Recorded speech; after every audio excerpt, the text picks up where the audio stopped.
Good morning बच्चों। बच्चों, मैं आपकी सामाजिक विज्ञान की अध्यापिका डॉक्टर केशवी राजे सिंह बोल रही हूँ। बच्चों, आज हम लोग सामाजिक विज्ञान के अंतर्गत अर्थशास्त्र के प्रथम अध्याय पालमपुर गांव की कहानी के बारे में अध्ययन करेंगे। बच्चों, आप लोगों ने गांव तो देखा ही होगा, जैसे देखिए इस चित्र में दिखाई दे रहा है।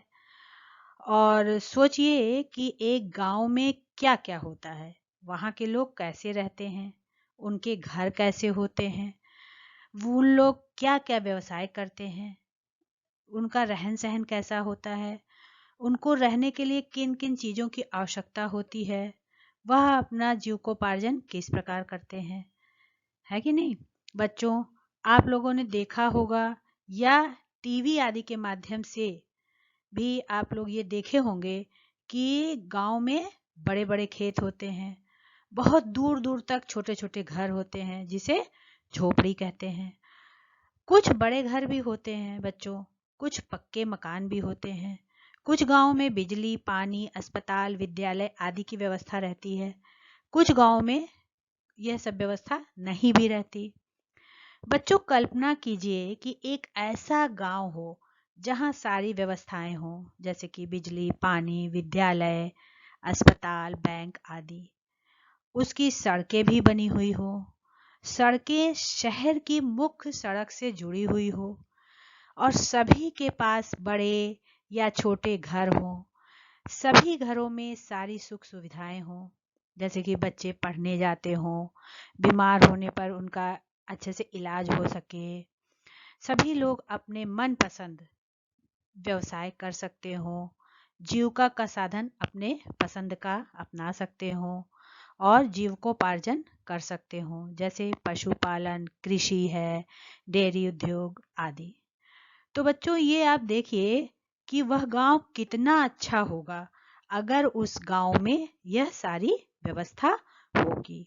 तो मैंने जैसे बताया है कि आज आप लोगों को हम पालमपुर के गांव की कहानी के बारे में बताने जा रहे हैं। तो जैसा मैंने समझाया है, उसी के आधार पर अब हम आप लोगों को इस गांव की कहानी के बारे में बताएंगे।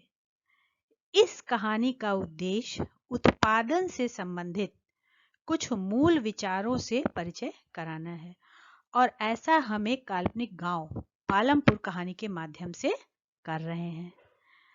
पालमपुर में खेती मुख्य क्रिया है, जबकि अन्य क्रियाएं जैसे लघु स्तरीय विनिर्माण उद्योग, डेयरी उद्योग, परिवहन आदि सीमित स्तर पर ये सब क्रियाएं की जाती हैं।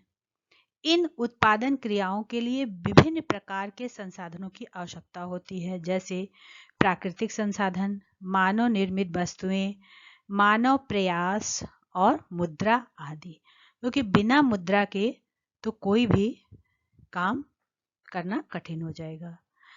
तो बच्चों, पालमपुर की कहानी से हमें यह ज्ञात होता है कि गांव में इच्छित वस्तुओं और सेवाओं को उत्पादित करने के लिए विभिन्न संसाधन किस प्रकार से समायोजित होते हैं। लेकिन पहले थोड़ा सा आप लोगों को पालमपुर के बारे में परिचय दे दें कि यह एक काल्पनिक गांव है और यह कैसा गांव है। पालमपुर आस पड़ोस के गांवों और कस्बों से भली भांति जुड़ा हुआ है।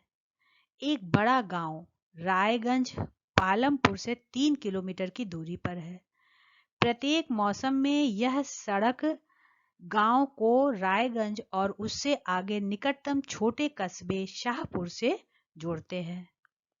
इस सड़क पर गुड़ और अन्य वस्तुओं से लदी हुई बैलगाड़ियां, बग्घी से लेकर अन्य कई तरह के वाहन जैसे मोटरसाइकिल, जीप, ट्रैक्टर और ट्रक भी आते जाते रहते हैं।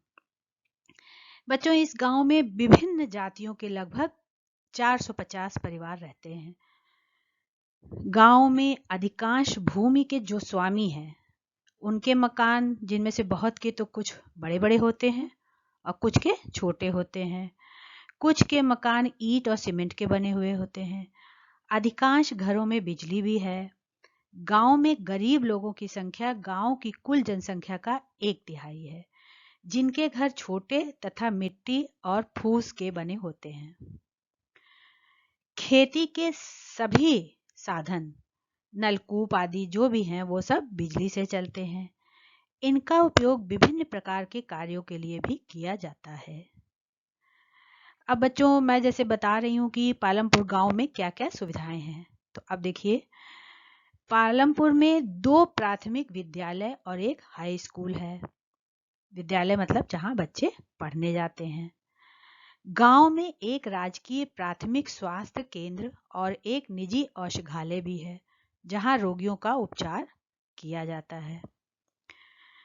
यह काल्पनिक गांव पालमपुर जो है विभिन्न प्रकार के उत्पादन संबंधी गतिविधियों के बारे में भी हमें बताता है, जैसे कि खेती कैसे होती है, किन औजारों से खेती होती है और किस प्रकार से खेती के लिए हमें किन किन चीज़ों की आवश्यकता होती है। तो बच्चों, ये गांव का मैंने आप लोगों को थोड़ा सा समझाया कि ये गांव कितना विकसित है, और अब आप ये चार्ट के माध्यम से सीखेंगे कि पालमपुर गांव में उत्पादन का संगठन किस प्रकार से होता है। अब आप देखिए, खेती के अतिरिक्त अन्य उत्पादन गतिविधियों में, जिन्हें गैर कृषि क्रियाएं भी कहा जाता है, लघु विनिर्माण, परिवहन, दुकानदारी आदि शामिल हैं। हम उत्पादन के बारे में कुछ सामान्य बातें जानने के बाद ही इन दोनों प्रकार की क्रियाओं पर विचार करेंगे। अब आप चार्ट देखते जाइए बच्चों, मैं एक एक पॉइंट आप लोगों को समझाती जा रही हूँ। इसमें है उत्पादन का संगठन। अब देखिए, उत्पादन का संगठन कैसे होता है। उत्पादन का उद्देश्य ऐसी वस्तुएं और सेवाएं उत्पादित करना है जिनकी हमें आवश्यकता है। वस्तुओं और सेवाओं के उत्पादन के लिए 4 चीजों की मुख्य रूप से आवश्यकता होती है।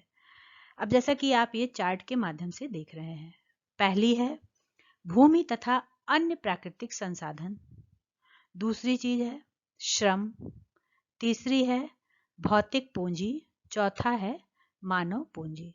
अब हम इन चारों के बारे में अलग अलग विस्तृत रूप से अध्ययन करेंगे।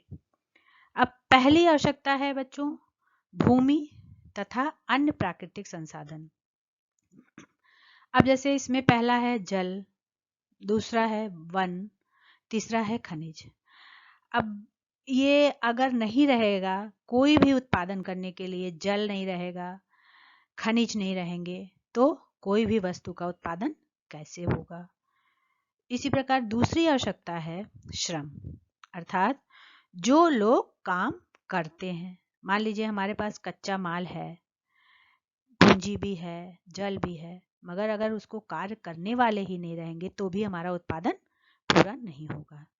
जैसे कुछ उत्पादन क्रियाओं के लिए जरूरी कार्यों को करने के लिए बहुत ज़्यादा पढ़े लिखे कर्मियों की ज़रूरत होती है, जैसा कि आप चार्ट में देख रहे हैं। और उसी में दूसरा देखिए कि शारीरिक कार्य करने वाले श्रमिकों की भी ज़रूरत होती है। अगर कोई पढ़ा लिखा हो और लिख करके हर चीज़ रख लेगा, लेकिन अगर उसको बनाने वाले नहीं रहेंगे तो वो उत्पादन कैसे होगा। तो जो उसको बनाते हैं उसे शारीरिक कार्य करने वाले श्रमिक कहते हैं। तो प्रत्येक श्रमिक उत्पादन के लिए आवश्यक श्रम प्रदान करता है। पढ़े लिखे भी श्रमिक होते हैं और शारीरिक कार्य करने वाले भी। अब है तीसरी आवश्यकता, वो है भौतिक पूंजी, अर्थात उत्पादन के प्रत्येक स्तर पर अपेक्षित कई तरह के आगत। क्या आप जानते हैं कि भौतिक पूंजी के अंतर्गत कौन कौन सी मदें आती हैं। अब इसमें देखिए आप, पहला है औजार, मशीन और भवन। औजारों तथा मशीनों के अंतर्गत साधारण औजार जैसे कि किसान का हल जिससे वो खेत जोतता है, और मशीनें जैसे जनरेटर, टरबाइन, कंप्यूटर आदि आते हैं।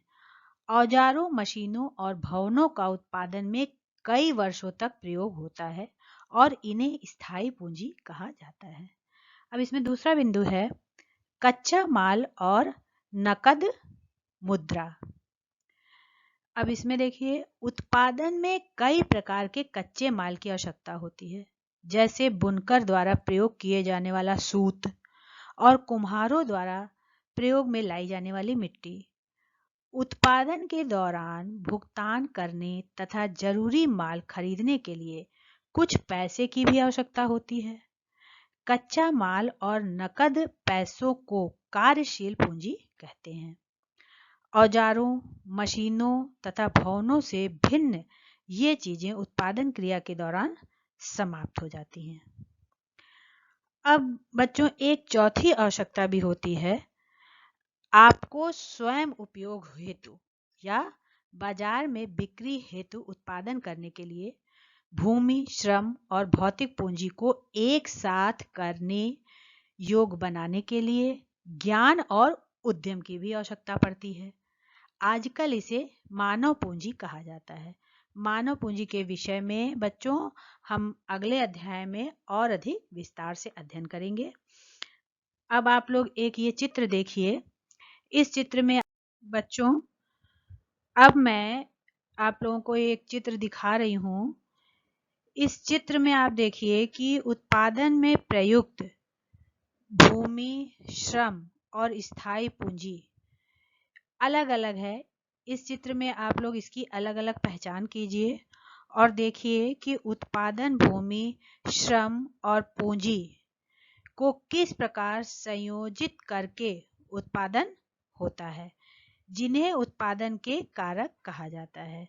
और इस प्रकार से अब आपका यह पाठ बच्चों यहाँ समाप्त होता है। लेकिन अभी पालमपुर कहानी के अंतर्गत ही हम लोग अपने दूसरे वीडियो में पालमपुर में कृषि और गैर कृषि क्रियाओं के बारे में अध्ययन करेंगे और उसमें आपको खेती से संबंधित विभिन्न आयामों के बारे में अध्ययन कराएंगे।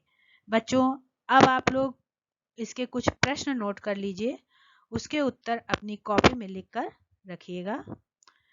पहला प्रश्न है, पालमपुर की मुख्य क्रिया क्या है?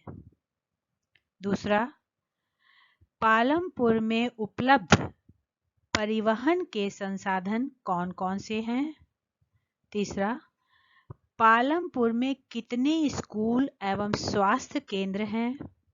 चौथा, किसानों को श्रम कौन प्रदान करता है?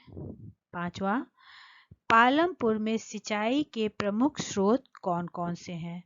धन्यवाद बच्चों।